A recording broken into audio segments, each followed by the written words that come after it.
John roll ने कि सामाजिक आर्थिक असमानता तभी तक जायज है यदि इस असमानता के कारण समाज के सबसे वीकेस्ट सेक्शन है, कमजोर सेक्शन है, जो डिसएडवांटेज है, उसको सबसे ज्यादा ग्रेटेस्ट बेनिफिट हो, सबसे ज्यादा फायदा हो, तब असमानता समाज में स्वीकृत है, तब समाज में असमानता जायज है, तभी समाज में असमानता स्थापित हो, तभी तक जो है समाज में स्वीकार है। नहीं, हर प्रकार की असमानता को खत्म कर देना चाहिए।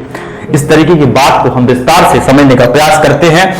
और अब जो है हम जो है सबसे पहले हम स्वतंत्रता का एक अर्थ, मीनिंग समझने का प्रयास करते हैं कि बेसिक मीनिंग है किसका। समानता का विचार, समानता का जो एक विचार है, आइडिया है, ये कोई वस्तु नहीं है। समानता, इक्वलिटी, ये कोई वस्तु नहीं है, कमोडिटी नहीं है कि इसको मार्केट में जाओगे या फिर इसको हम जो है बाजार से खरीद सकते हैं। ये विचार है, मानव मस्तिष्क में निवास करता है, एक आइडिया है, एक मानवीय आइडिया है जो हमारे समाज में, हमारे मस्तिष्क या ब्रेन में एग्जिस्ट करता है। और ये हर नागरिक तक, हर नागरिक में ये, अगर ये आइडिया एग्जिस्ट करेगा तो किसी प्रकार का शोषण नहीं होगा, उसकी सोच ऐसी नहीं होगी, वो किसी के साथ भेदभाव नहीं करेगा अगर वो समानता के उसकी सोच समानता पर आधारित है, अगर वो समानता के विचार में विश्वास करता है। अब हम समानता का अर्थ समझने का प्रयास करते हैं। अब हम समानता के अर्थ पर हम चर्चा करते हैं विस्तार से कि समानता का अर्थ क्या होता है, एक मीनिंग क्या होती है, बेसिक मीनिंग क्या होती है, जो हमको समझना चाहिए। एक द कंसेप्ट ऑफ जो हम कह रहे हैं, द कंसेप्ट ऑफ इक्वलिटी, वो क्या है। एक समानता का अर्थ देखा जाए, समानता का अर्थ ऐसे समझ सकते हैं, दो लेवल पर इसको समझ सकते हैं, पॉजिटिव लेवल पर और निगेटिव लेवल पर। पॉजिटिव लेवल पर ऐसे समझ सकते हैं कि सब, अब जैसे निगेटिव लेवल पर समझे कि असमानता का जो विचार था क्यों आया। यही इसलिए आया कि सब इंसान प्राकृतिक रूप से, अगर प्राकृतिक रूप से देखा जाए तो समानता का विचार क्यों आया। अगर प्राकृतिक रूप से देखा जाए, नेचर के स्तर पर देखा जाए, सब इंसान एक ही प्रोसेस से पैदा होते हैं, सब लोग समान पैदा होते हैं। कोई लोग संपत्ति लेकर नहीं आया, कोई धर्म लेकर नहीं आया, कोई जाति लेकर नहीं आया, कोई संपत्ति लेकर नहीं आया। तो सब इंसान एक प्रजनन सिस्टम जो होता है, एक प्रजनन प्रक्रिया से सब लोग समान रूप से पैदा हुए। फिर जैसे ही सोसाइटी में आते हैं तो फिर असमान क्यों हो जाते हैं, विभिन्न जातियों में, विभिन्न वर्गों में, विभिन्न नस्लों में क्यों विभाजित हो जाते हैं, फिर उनके साथ भेदभाव क्यों किया जाता है। कोई गरीब है, कोई अमीर है, ये गैप क्यों दिखाई देता है सोसाइटी में। कोई अच्छे घरों में रह रहा है, कोई मध्य बस्तियों में रह रहा है, कोई बेघर है, क्यों। तो इस पर विस्तार से समझने की आवश्यकता है। किसी के साथ समाज में जो डोमिनेंस लोग हैं, जो सप्रेस क्लास है, डिप्रेस क्लास है, कमजोर है, वंचित वर्ग है, उस पर अत्याचार है, उसके साथ भेदभाव क्यों होता है। क्या ये भेदभाव जायज है। तो फिर उसको कई प्रकार की चुनौतियों का सामना क्यों करना पड़ रहा है। तो अगर हम इसको निगेटिव लेवल पे देखा जाए तो सभी असमानता यानी समानता का अर्थ जो मीनिंग होता है कि जो अब्सेंस ऑफ प्रिविलेज यानी कि विशेषाधिकारों की अभाव, विशेषाधिकारों का अंत, विशेषाधिकारों की क्या हो, समाप्ति हो। और जो भेदभावपूर्ण शोषण है वो भी समाप्त होना चाहिए। भेदभावकारी शोषण, उत्पीड़न, तो भेदभावकारी जो शोषण है उसकी समाप्ति और जो विशेषाधिकारों का अंत वो समाप्त होना चाहिए। अब जो भेदभाव के आधार जो होते हैं वो कई आधार हैं।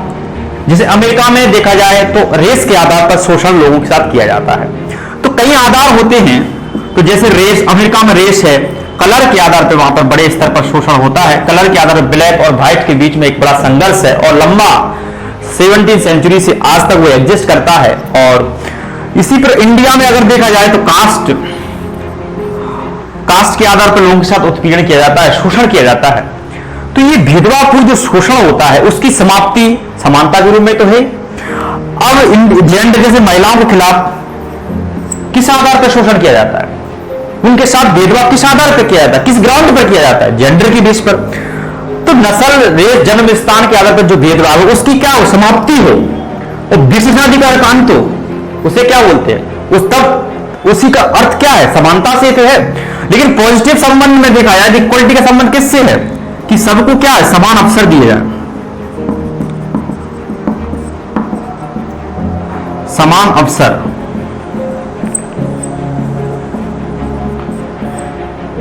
Equal opportunity for all.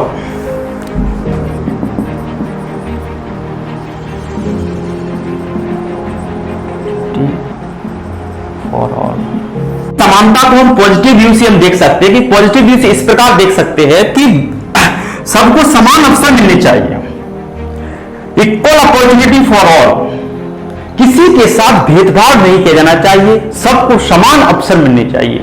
यह भाव, यह विचार होगा तो हम समानता में बिलीव करते हैं, विश्वास करते हैं।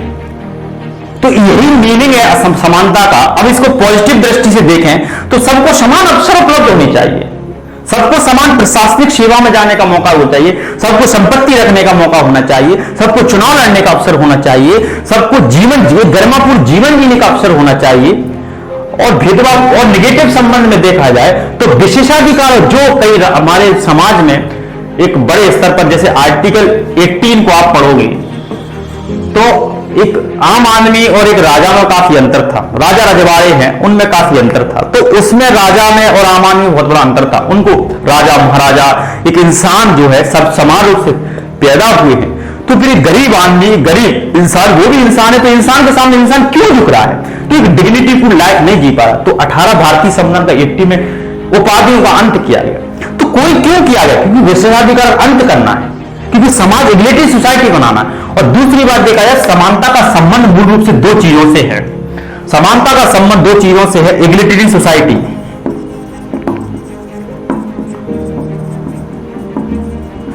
ये जो राइट टू इक्वलिटी होता है, या राइट टू इक्वलिटी किसके लिए है, किस एक राइट टू इक्वलिटी अधिकार है, ये सीढ़ी है कि कहां तक पहुंचने की। ये सब लोगों को राइट टू इक्वलिटी दिया गया है, समानता का अधिकार दिया है, समता का अधिकार दिया। क्यों दिया गया, क्यों, इसलिए दिया गया कि भारतीय समाज इक्वलिटी सोसाइटी बने, एक समता मूलक समाज, भेदभाव रहित समाज बने। इसलिए इस कंसेप्ट भारतीय संविधान में इंट्रोड्यूस किया गया इक्वलिटी का। और दूसरा कि सोशल जस्टिस, सोशल जस्टिस यानी कि सामाजिक न्याय से हर समाज के, हर तबके को, हर वर्ग को, हर लिंग के लोग हैं, चाहे मेल हो, चाहे फीमेल हो, चाहे दलित हो, चाहे एससी हो, चाहे एसटी हो, चाहे ओबीसी हो, हर वर्ग के लोगों को सोशल जस्टिस से जोड़ना है। और सोशल जस्टिस से जोड़ना है, यही सामाजिक न्याय और इक्वलिटी सोसाइटी, भारतीय संविधान या इक्वलिटी के दो आधार हैं। अगर वो इक्वलिटी का अधिकार जब इक्वलिटी सोसाइटी को नहीं ले जा रहा है, समाज को, या सोशल जस्टिस तक नहीं पहुंच रहा है राइट टू इक्वलिटी, उस राइट टू इक्वलिटी या the concept of the equality का कोई मतलब ही नहीं है। यह भारतीय संविधान में इस उद्देश्य लेकर भारतीय संविधान निर्माताओं ने इक्वलिटी के विचार को इंट्रोड्यूस किया गया कि हर इंसान को एक गरिमापूर्ण, डिग्निटीफुल लाइफ मिलनी चाहिए।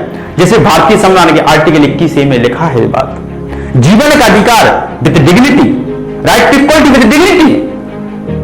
तो फिर ये समानता का अधिकार है। और हम कॉन्स्टिट्यूशन में कितनी प्रकार की इक्वलिटी की बात की, इस पर विस्तार से चर्चा करेंगे। तो हमने अभी तक विस्तार से ये समझा कि ये अर्थ होता है इक्वलिटी का। इक्वलिटी का अर्थ है कि पॉजिटिव सेंस में हम इसको समझ सकते हैं, नेगेटिव सेंस में समझ सकते हैं। तो पॉजिटिव सेंस में जो है, नेगेटिव सेंस में देखा है तो विशेषाधिकार की समाप्ति या अंत, और दूसरा भेदभावपूर्ण जो शोषण होता है, उत्पीड़न होता है, उसकी समाप्ति।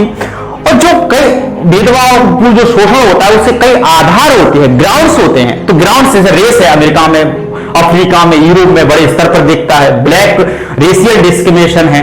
इंडिया में कास्ट है तो कास्ट वे जो डिस्क्रिमिनेशन देखने को मिल जाएगा। एक एक्सप्लॉइटेशन लोगों को मिल जाएगा, क्लैश मिल जाएगा, क्लैश लोग कम्युनिटी के बीच में क्लैश संघर्ष मिल जाएगा, टकराव मिल जाएगा।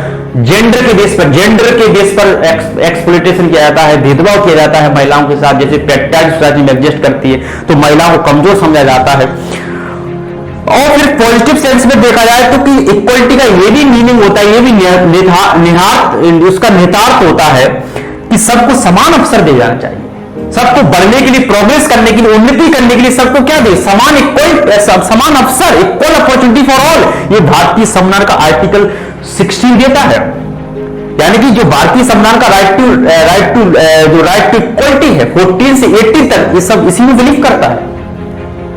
और इक्वलिटी के दो आधार हैं भारतीय संविधान में। आप आधार देखिए कि वो इक्वलिटी, इक्वलिटी सोसाइटी बनाने की बात करते हैं, यानी समतामूलक समाज बनाने की बात करते हैं।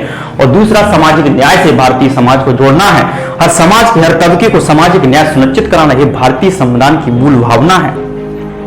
तो इसलिए कहते हैं भारतीय संविधान के बारे में कि भारत का संविधान जो है ना केवल एक कानून, एक राज्य के लिए एक दस्तावेज है, ना केवल एक कानूनी दस्तावेज है, बल्कि सामाजिक न्याय का आधार भी है। सामाजिक न्याय को स्थापित करने के लिए बनाया एक दस्तावेज है। तो सामाजिक न्याय दिखता है उसमें। तो इसी प्रकार हम विस्तार से अब हमने मीनिंग को समझा, अब हम द कंसेप्ट ऑफ इक्वलिटी को समझने का प्रयास करते हैं। अब जो है हम द कंसेप्ट ऑफ इक्वलिटी, एक मतलब समानता की संकल्पना।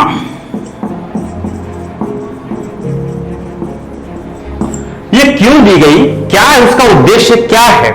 एक समानता कोई वस्तु नहीं है। सबसे पहले तो आप समझिए कि इस इक्वलिटी जो है, इक्वलिटी ये कोई वस्तु नहीं है कि आप जैसे मार्केट में जाकर आप अपने मस्तिष्क में बन लें या मेमोरी, वो अगर इसको हम यूज कर लें, ये गोली नहीं है, टैबलेट नहीं है, ये विचार है, आइडिया है। वो कौन सा विचार है? क्या है? आइडिया है, विचार है। कैसा? मानवीय विचार है, नैतिक है, कैसा है? लिबरल है, डेमोक्रेटिक वैल्यू है, एक डेमोक्रेटिक वैल्यू है। क्या है? आइडिया है, ये कह सकते हैं हम, वैल्यू कह सकते हैं इसको। भाई हर इंसान के अंदर ये समाहित होनी चाहिए। हमारे भारतीय संविधान को, इंडियन कॉन्स्टिट्यूशन को आप पढ़ोगे, हमारा भारतीय संविधान क्या कहता है कि जब राइट टू इक्वलिटी दिया गया, इसका मतलब जो है कि अब भारत के नागरिकों को, जब हमने भारतीय संविधान में राइट टू इक्वलिटी की विस्तार से चर्चा की है, तो फिर हमने ये भी तो कहा है भारतीय संविधान में कि सामाजिक आर्थिक न्याय सुनिश्चित करने के लिए हम सबको समान अवसर दे रहे हैं। तो हम भारतीय संविधान को अंगीकृत करते हैं, हम अपने अंग का हिस्सा मानते हैं भारतीय संविधान को, आत्मसमर्पित करते हैं, आत्मा से लगाते हैं। तो फिर हमें संविधान की मूल भावना में कॉन्स्टिट्यूशन वैल्यूज जो समानता है, एक समानता भारतीय संविधान में विस्तार से कॉन्स्टिट्यूशन वैल्यू तो है, एक आदर्श तो है।